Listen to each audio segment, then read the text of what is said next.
Hallo, welkom by Farmspace. Reg, ek staan met Simeon Hurwitz. En ons gaan so vinnig voor dit nou donker is, maar moenie worry, hier is vryligte. Ek gaan nou met Christopher onder die vryligte gesels.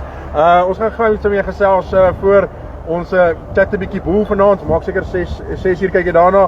Ek gaan so 'n bietjie met 'n paar van die slim manne in die bedryf praat en dan gaan ons net 'n bietjie hoor wat hulle dink van die veiling, bietjie dink in die bedryf.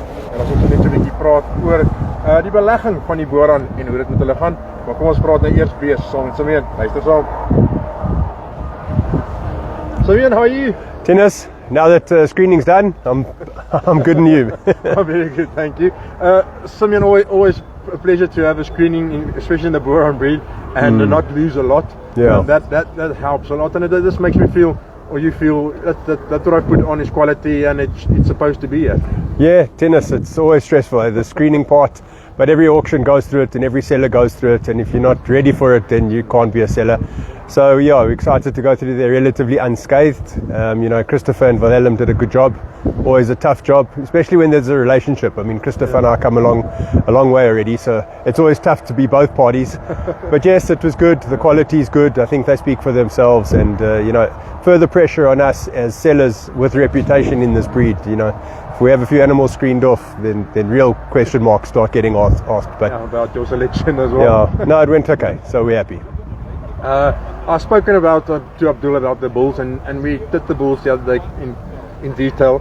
But if you just see what stand next to these animals, and we see the progeny, we stand Gutier's son is here, or Lex's son is here. Just the quality, coming on quality. That says that your breeding is really taking a leap forward, and you guys are really at a good place now. Thank you very much, Dennis. Yeah, it's a huge compliment, and it's a huge compliment when other fellow breeders, colleagues, and who also are competitors, let's be honest, it's a competitive industry, when they start looking at Hurwitz Farming as the route or the base to where they can start acquiring stud sires from. So that's a huge compliment, and certainly a reputation that I think we are slowly developing.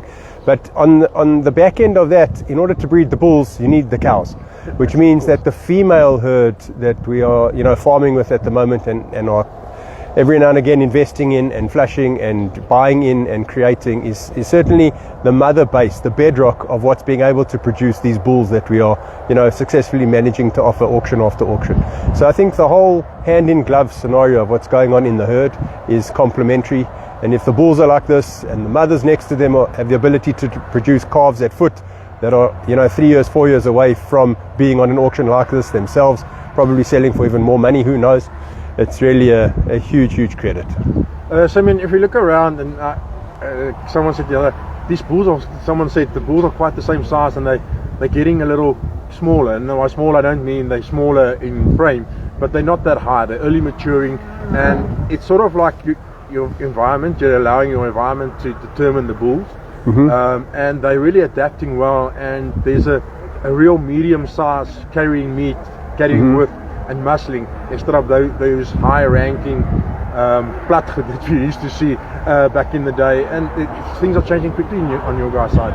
Yeah, Dennis, we must also remember that we farm within an environment, and in our environment, this is the animal that does well in our environment. It's adapted, it's suitable, it's been genetically made for our part of the world, and that's why they become adaptable when they move on to other parts of the world. But in a different environment, under different grazing conditions, maybe they will grow out slightly different, but that's normal. That's environmental conditions. You've got to work with what you've got.